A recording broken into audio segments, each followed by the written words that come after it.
अस्सलाम वालेकुम वरहमतुल्लाहि वबरकातुहू। दोस्तों, आउं आहियां अली हसन अब्बासी। किताब आहे बेतरतीब ज़िंदगियूं। मौज़ू कहाणियूं। कहाणीकार मुख्तियार चन्नू। छपाईंदड़ चांड्रो की पब्लिकेशन, वाही बांधी, सिंध। छापो पहिरियों दिसंबर 2025 ईस्वी। किस्त छहीं। कहाणी भरम जो मौत। चांहि ख़त्म थी चुकी हुई। अञा ताईं ॿई ख़ामोश हुआसीं। रखी रखी चोर नज़रनि सां हिक ॿिए ॾे निहारे नज़रूं झुकाए पिए छॾियूंसीं। मुसलसल ख़ामोशीअ मां लॻी रहियो हो त घणी मुदत खां पोइ मिलियल वक़्तु ख़ामोशीअ जे नज़र थी वेंदो। मूं हिकु नज़र शहर ते विधी। कराची रोशनीअ सां विझी चुकी हुई। चओ तरफ़ चहल पहल शुरू थी चुकी हुई। कराची अजीब शहर आहे। सिज हलंदे ई माण्हू क़बरुनि मां, फ्लेटनि मां, रस्तनि ते निकिरी ईंदा आहिनि। अयाज़ कॾहिं उन चरीअ छोकिरीअ खे यादि कयई जंहिं तोखे बेइंतहा चाहियो पर हासिल न करे सघी। घणी ख़ामोशीअ खां पोइ सीमा ॻाल्हायो ऐं मूं ॾांहुं ॾिसंदे वरी ख़ामोश थी वई। मूं सीमा जे चहिरे में निहारियो। इंतिहाई संजीदा ऐं पुरवकार। हुन जे अखियुनि जी चमक संदसि शख़्सियत खे अञा बि पुर एतमाद बणाए रही हुई। मूं हिकु दफ़ो ॿीहर पंहिंजूं नज़रूं झुकाए छॾियूं। संदसि चयल लफ़्ज़नि मुंहिंजे अंदर में जंग छेड़े छॾी। मां सीमा खे ॿुधाइण पिए चाहियो, तोखां धार थी मूं बि ख़ुशि नाहे गुज़ारियो। हीअ भोगना जो सफ़र तवील ऐं ॾुखियो थी वियो आहे। मां ख़ुदि विकिरी वियो आहियां, टुकरनि में विराइजी वियो आहियां। अहसास नदामत कंहिं साए जियां पोयां हली रहियो आहियां, पर मां ख़ामोश रहियसि। सीमा सां मुंहिंजी सुञाण यूनिवर्सिटीअ में थी हुई। उहा MBA में मूंखां 1 साल जूनियर हुई। यूनिवर्सिटीअ जी ख़ूबसूरत, ज़हीन ऐं सरगर्म हुई। बहार जूं हवाऊं शुरू थी चुकियूं हुयूं। मौसम दिलरुबा थी चुकी हुई। उन जे बावजूद बि कंहिं कंहिं वेले हवा जो को सर्द झूटो जिस्म खे चीरे पिए वियो। उत्तर सिंध जी सख़्त सर्दीअ सबबि वण घणे भाङे ठोड़ा थी चुका हुआ। बहार जी शुरूआत सां उन्हनि में फोटड़ो अची वियो। सावा सावा गौच जिथां किथां निकिरी रहिया हुआ। रस्तनि ते मौसमी गुल झूमी रहिया हुआ। यूनिवर्सिटीअ जे कैलेंडरनि में उहा सेमेस्टरनि जी मुंद हूंदी आहे। अहिड़ी हिकु सुबुह जो कैंटीन ते मुंहिंजे साम्हूं वेहंदे चयो हुआईं, मां हिते वेही सघां थी? छो न? मूं वरणियो हो। अयाज़ दरअसल मां अकाउंटिंग सिखणु थी चाहियां। यूनिवर्सिटीअ में सिर्फ़ु तव्हांजो ई नालो ॿुधण में अचे थो। छा अव्हां मुंहिंजी मदद कंदा? ईअं चई उहा मुंहिंजे जवाब जो इंतज़ारु करणु लॻी। मूं बेरे खे 2 कोल्ड ड्रिंक्स जो ऑर्डर ॾिनो। तकलीफ़ छो था करियो? सीमा चयो। महिमान जी इज़त अफ़ज़ाई करणु असांजी तहज़ीब ऐं सक़ाफ़त जो हिसो आहे। मूं बिना साईअ चयो। मां महिमान त न आहियां। ऐं पोइ हिन हिकु ज़ोरदार टहक ॾिनो ऐं ख़ामोश थी वई हुई। पोइ सीमा जो फ़ारिग वक़्तु मूंसां ई गुज़रंदो हो। हुन जूं सरगर्मियूं घटिबियूं वयूं। दोस्तनि जो तादादु घटिजी ख़तमु थी वियो। अंगनि सां इश्क़ त हूअ करे कोन सघी, पर उन विच में हिकु नओं रिश्तो जुड़ंदो वियो। मुलाक़ातूं डिघियूं थींदियूं वयूं। हिक ॿिए जी पसंदि नापसंदि जो ख़्यालु रखणु, रुसणु परचण जो सिलसिलो शुरू थी चुको हो। मुंहिंजे आख़िरी पर्चे वारे ॾींहुं चयो हुआईं, अयाज़ मुंहिंजी अमड़ मुंहिंजी पसंदि ॾिसणु चाहे थी। मूं खिलंदे चयो, उन्हनि ख़ूबसूरत अखियुनि कंहिंखे शिकार कयो आहे? हिन जो अॻु मुरकंदड़ मुखड़ो उझामी वियो। अयाज़ मां त तव्हांखे। ख़ामोश थी वई हुई। मां हिन जे चहिरे खे ॾिसंदो रहियुसि। उहो तमामु ख़ूबसूरत लॻी रही हुई। हिन जा विखिरियल वार हवा सां रांदियूं करे रहिया हुआ। कंहिं वक़्तु हरकती ॿार जियां संदसि चहिरे खे चुमी हवाउनि में उॾामी पिए विया। मुंहिंजे साम्हूं हर उहा ॻोठाणी छोकिरी अची रही हुई। जंहिं तक़दीर जो फ़ैसिलो सम्झी मूंखे क़बूल कयो, उनजो छा थींदो? मुंहिंजे अॼोके फ़ैसिले बाद उहा हमेशह लाइ कंवारी रहिजी वेंदी।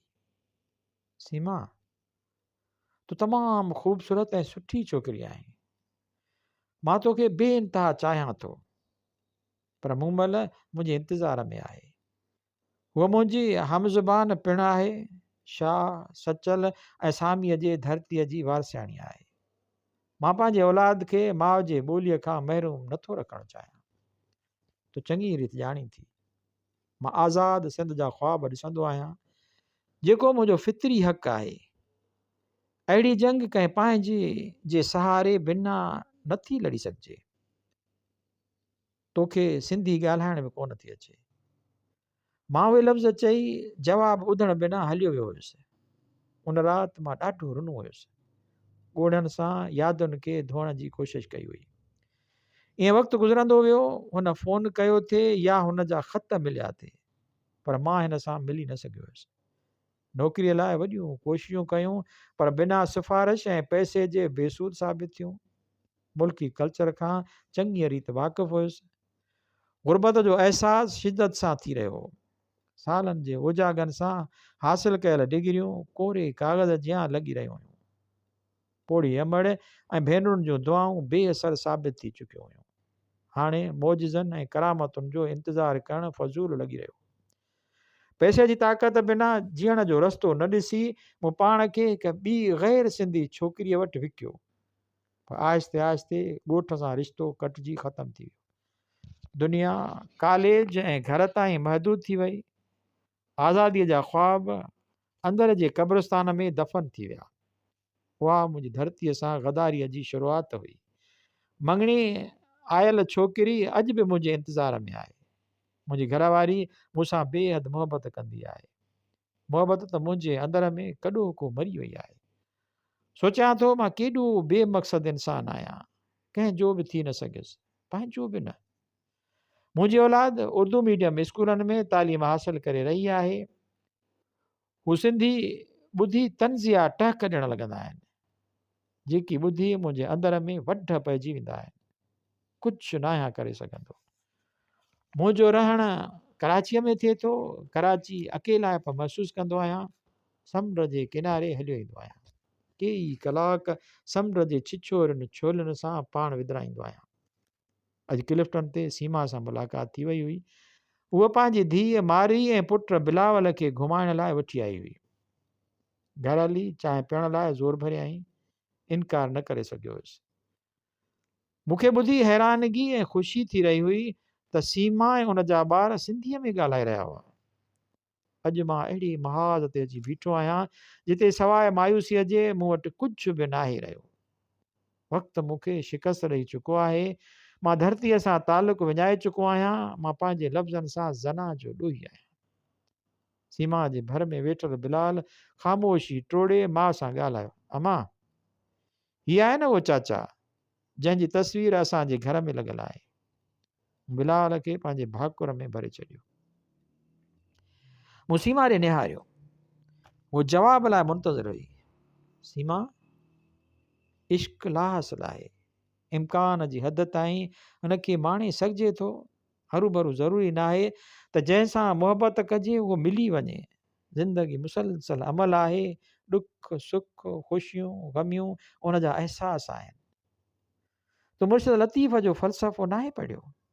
ॻोल्हियां ॻोल्हियां भला शाल मिला हो। तो अंदर जे अखियुनि सां ॾिस, तो हक़ीक़त बणिजी चुकी आहीं। हाणे तोखे कंहिंजे यादि जी ज़रूरत न आहे। तूं धरतीअ सां पंहिंजो ख़ूबसूरत रिश्तो क़ाइमु करे चुकी आहीं।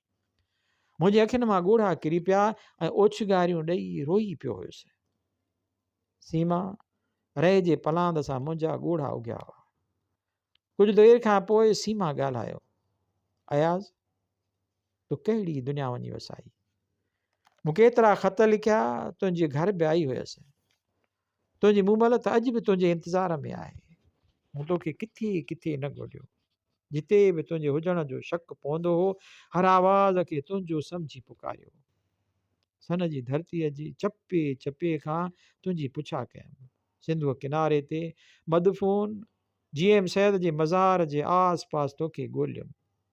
मखदूम बिलावल जे मज़ार ते मिलण खां पोइ गॾिजी हाज़िरी ॾियण जी बास बासे मूंखे तुंहिंजे मिलण जी पक हुई। तूं हर शइ खां फरारियत हासिलु करे सघीं थो, पर धरतीअ खां मुमकिन ई न हुई। उन वक़्त ताईं मुंहिंजो धरतीअ सां रिश्तो क़ाइमु थी चुको हो। अयाज़, तोखे यादि आहे न, जॾहिं पाण आख़िरी भेरो मिलिया हुआसीं, तूं चयो हो त तूं सिंधी ज़ुबान खां अणवाक़िफ़ आहीं। मां पंहिंजी औलाद खे उन जी मिठास खां महरूम नथो रखणु चाहियां। अयाज़, मां अॼु ॾाढी ख़ुशि आहियां। मां ऐं मुंहिंजो औलाद सिंधी ॻाल्हाइनि था। मां सिंध जे आज़ादीअ में पुख़्तो यकीन रखां थी। उहा तुंहिंजे मुंहिंजे इश्क जी फतेह आहे। ॾिस, हाणे त मूं मां तोखे का शिकायत न आहे। मूं शादी न करण जो फ़ैसिलो कयो हो, तुंहिंजे यादुनि में जीअण पे चाहियो। माइटनि काफ़ी ज़ोर भरियो, पर मुंहिंजे ज़िद अॻियां ख़ामोश थी विया। हिते कॉलेज में मुंहिंजी मुलाक़ात जमाल सां थी। हू सिंध ऐं लतीफ़ सां इश्क कंदड़ हो। हिन में मूं तोखे ॻोल्हे लधो। शादीअ खां पहिरियां ई तुंहिंजे बारे में जमाल खे सभु कुझु ॿुधायो हुयमि। जंहिं तस्वीर जो ज़िक्र बिलावल कयो, उहा जमाल पंहिंजे हथनि सां मुंहिंजे कमरे में लॻाई हुई। चयो हुआईं, वाक़ई अहिड़ो शख़्स एतिराम जे लाइक़ु आहे। हीअ त सिंध जी तस्वीर आहे। छा सिंध खां सीमा ऐं जमाल जुदा कीअं रही सघनि था? वाइदो वरितो आहीं त ज़िंदगीअ जे कंहिं बि मोड़ ते अयाज़ सां तुंहिंजी मुलाक़ात थी वञे त मूंसां ज़रूरु मिलाइजांइ। ऐं जॾहिं बि को पीड़ा महसूसु कंदो हो त चवंदो हो, सीमा, अयाज़ जे बारे में कुझु ॿुधाए। मां रोई पवंदी हुयसि। पोइ परचाईंदो हो, अयाज़, अॼु पाण जंहिं मोड़ ते मिलिया आहियूं, जमाल हिन दुनिया में न आहे रहियो। ऐं पोइ सीमा रोई पई हुई। काफ़ी वक़्त ताईं ख़ामोशी छांइजी वई हुई। मूं में सीमा सां अखियूं मिलाइण जी हिमत ई न हुई। मूं कमरे में नज़र फेराई। हिकु दराज़ कद ख़ूबसूरत चहिरो खिली रहियो हो, ॼण चवंदो हुजे, तूं बुज़दिल निकिते, हिकु कमज़ोर औरत ऐं पंहिंजी भेट करे। इश्क ई मौजज़ो आहे। हिकु कमज़ोर औरत ऐं पंहिंजी भेट कर, इश्क ई मौजज़ो आहे। मां सीमा अॻियां पाण खे नंढड़ो महसूसु करे रहियो हुयुसि। सोचे रहियो हुयुसि त मां सीमा खे पंहिंजे बारे में छा ॿुधायां त जंहिं छोकिरीअ जे करे तोखे छॾियुमि, उहा अॼु बि कंवार बणिजी न सघी आहे। जेको मक़सदु ॼाणाए तोखां जुदा थियुसि, अॼु मुंहिंजी घरवारी ऐं ॿार धारी ॿोली ॻाल्हाइनि था। उहे शाह, सचल ऐं सामीअ जे फ़लसफ़े खां वाक़िफ़ न आहिनि। उहो सभु ॿुधाइण बिना ॿाहिरि निकिरी वियुसि।